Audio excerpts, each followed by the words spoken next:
When I started campaigning for a free Palestine in 2023, when I started talking about what was happening in Gaza and how the United States was arming the military of Israel that was committing, according to the ICC, war crimes, atrocities. Hey, it's Jordan. I am in Flint, Michigan, East Palestine, Ohio, Tumwa, Iowa. Please support the only independent outlet on the ground covering what the corporate media covers up. Hi, I'm Tina-Desiree Berg reporting for Status Coup News. I'm here with Constantine Anthony, who has just won election now for your second term to the City Council in Burbank, California. I want to talk to you because you've done something successfully that many mainstream Democrats say cannot happen.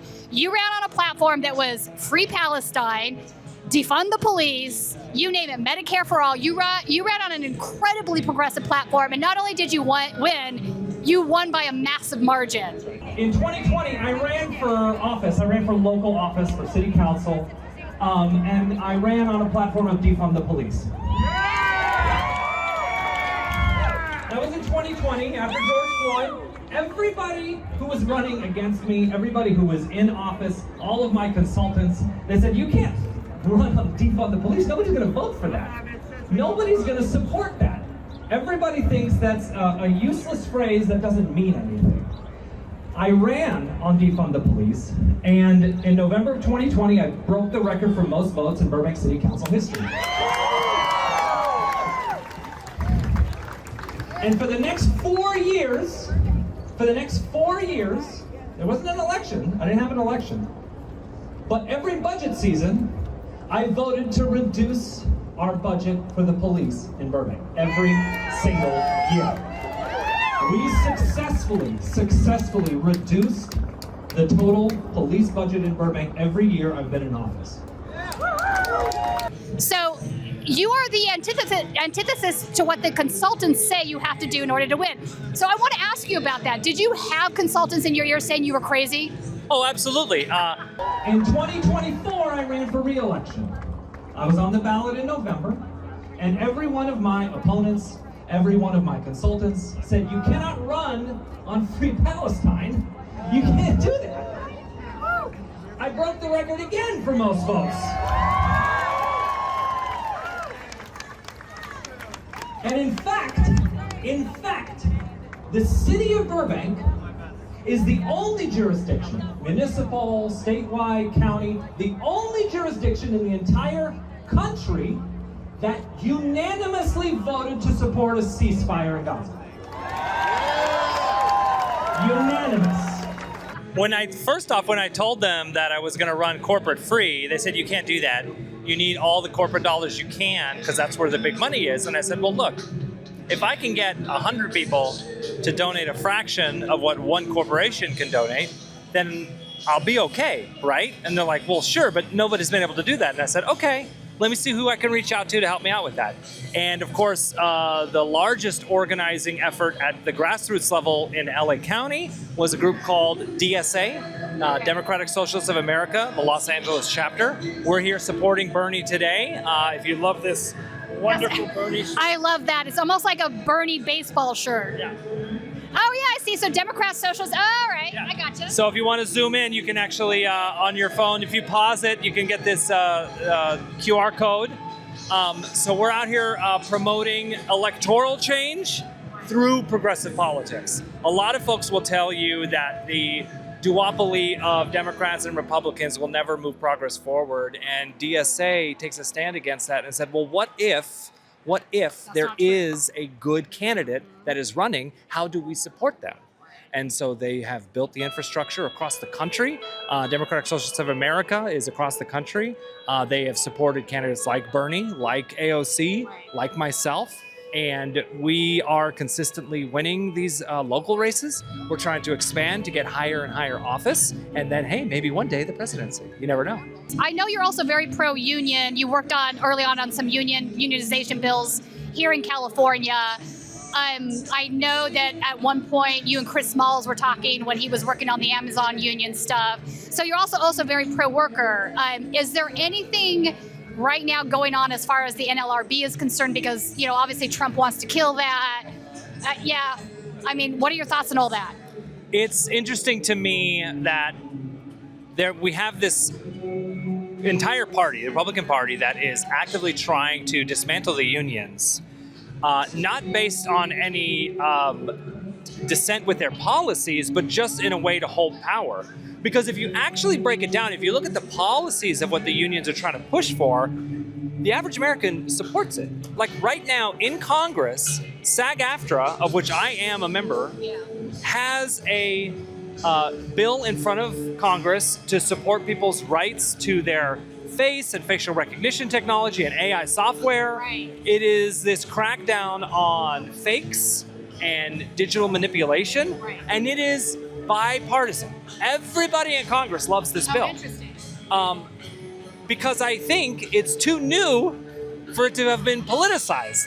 Okay, there you go. And that's the thing, when you look at like what the unions are asking for, living wages, protections for families, good working middle class income, everyone can get behind that. So yes, you have to be pro-worker, you have to be pro-union.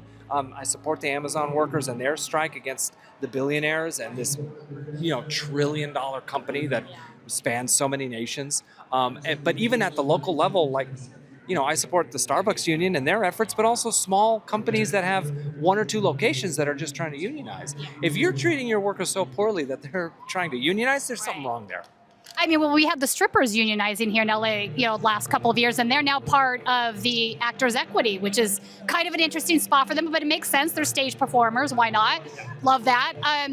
Let's talk a little bit about Free Palestine, because I think this topic is obviously explosive, and honestly, it shouldn't be. I think it's been politicized, though, to the point where you can't actually have a conversation about it. The amount of Jewish folks that are on the Free Palestine side of this conversation is quite vast, but they are not given a voice by the media. Like, it's either, if you don't support Israel, you're anti-Semitic. That's what they want to frame everything as, and I think it's on both sides of the aisle. I think this is a big reason that Kamala Harris lost the presidency, because there was a chunk. We can argue whether they're right or wrong, right? I'm not saying that a lot of these voters were correct in saying that they're both the same. But they did have a point, and Harris was not actually listening to what they were saying. She didn't seem to have any interest in doing that, which I thought was a mistake, if that makes sense. But you did the opposite. So tell me a little bit about that experience. So when I see an issue that's come to the forefront, I make sure to investigate, analyze, talk to people on both sides of the aisle, and try to get at the root of what the cause is. When I started campaigning for a Free Palestine in 2023, when I started talking about what was happening in Gaza and how the United States was arming the military of Israel that was committing, according to the ICC, war crimes, atrocities. And this is not a stance against the country of Israel or its people. I think it is much more a critique on their leadership. Just as the United States currently has elected a horrible, war-hungry, fascist dictator as their president, what is the reason to assume that that Israel hasn't done the same thing? It's all right. People are walking around. We're at the rally. We're inside the rally right now. You can hear the band playing. There are thousands and thousands of people here. So we're all just trying to get by, and she's trying to walk her dog. So he's cute. We'll let that one slide. No, I mean, you're not wrong on this. No group is monolithic, but I think the geopolitical factors want the Jewish people to be monolithic, and they want the Jewish people to agree with what their desires are geopolitically, which is a military base in the middle of the mid. And this is why they shut out the voices of any of the leftist Jewish people that are saying, no, not in our name, right? And in fact, I covered a Sukkot at Adam Schiff's office, which this is a Jewish holiday. You bring cheesecake for people that don't know what I'm talking about.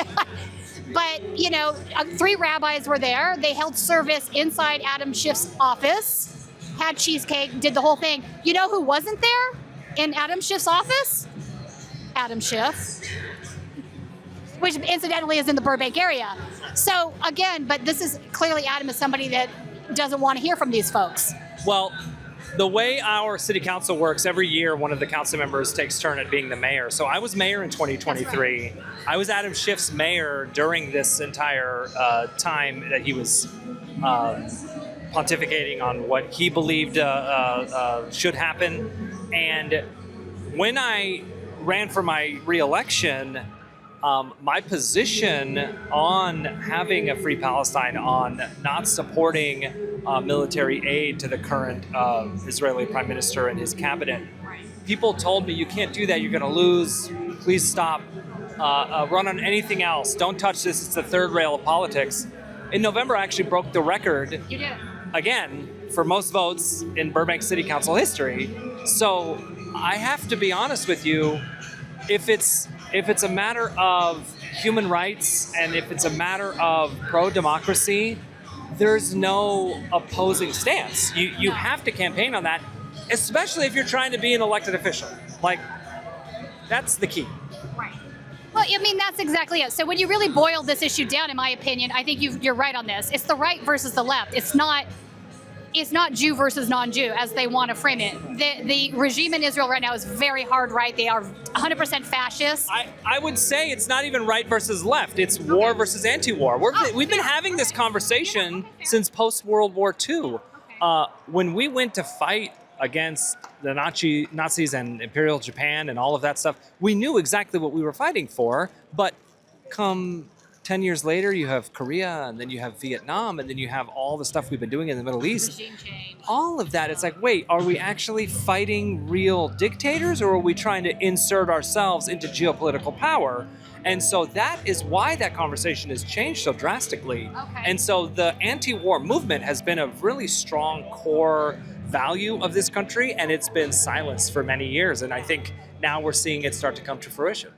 All right, valid point. I agree with all of that, actually. All right, so what is next, though? So we're here at this rally. There are thousands and thousands. I don't know, 20,000 people. I don't know. I have no idea how many people are here. A lot of people are here. What are the next steps? Because obviously, you leave the rally. They're fired up. They want Trump out of office. They're concerned about fascism. What are the next stages that have to happen if we're going to correct course, so to speak, in the country? So that's actually why I'm here. I'm actually canvassing people to sign up for your local DSA. Again, DSA is across the country. When we ceded power in 2010 to the Tea Party, we didn't lose the presidency. We lost Congress, we lost state houses, we lost city councils, school boards, water districts, community college districts. A bunch of these local elections were targeted by right-wingers, by evangelicals, by actual fascists who thought, oh, I'm just going to pick apart this country little by little. So now this movement that we have today to fight the oligarchy, we're trying to undo that. So if you're out there, if you're watching this, look up who your local city council member is. Look who's on your school board. Look at your county supervisor, your district attorney. All of these are hugely nonpartisan races, and yet you will find people who are very progressive and extremely conservative running for these seats at the same time. And so you have to figure out who's who, and DSA does a lot of that investigation. No, I mean, Constantine, you're not wrong on that. And in fact, this last election in November, two things that were stark for me is you did have trans individuals winning local seats in very deep red areas of the country in the Midwest, and that sort of is counterintuitive to what a lot of the consultants are saying about, ratcheting to the right, so to speak. There's an old saying that there are no red districts in the United States of America. There's only low voter turnout districts. A red district, if you look at the demographics of what people consider deep red, it's when registration between Republicans and Democrats is even. And deep blue seats are when Democrats are twice the number of Republicans. So if you just turn people out in those red districts, you will flip those seats to purple, if not blue. The data supports that. I agree with you. The biggest voting bloc in the country are non-voters. Most of those voters agree with progressive policies. They support Medicare for all, things like this. They aren't motivated to vote because they're not excited by any candidates. Those, in my opinion, those are the folks that the Democratic Party should be chasing down and bringing into the fold, not neoconservatives that are like, the Cheneys of the world, so to speak. Constantine, thank you for your time. Any parting words? Yes, if you're excited about Bernie, if you're excited about AOC, I will tell you there are individuals like them running in your local offices. You just have to find them. Trust me, you will get excited. There are people running that you can get behind. And if there isn't, maybe it's you that should run. Right on, thank you.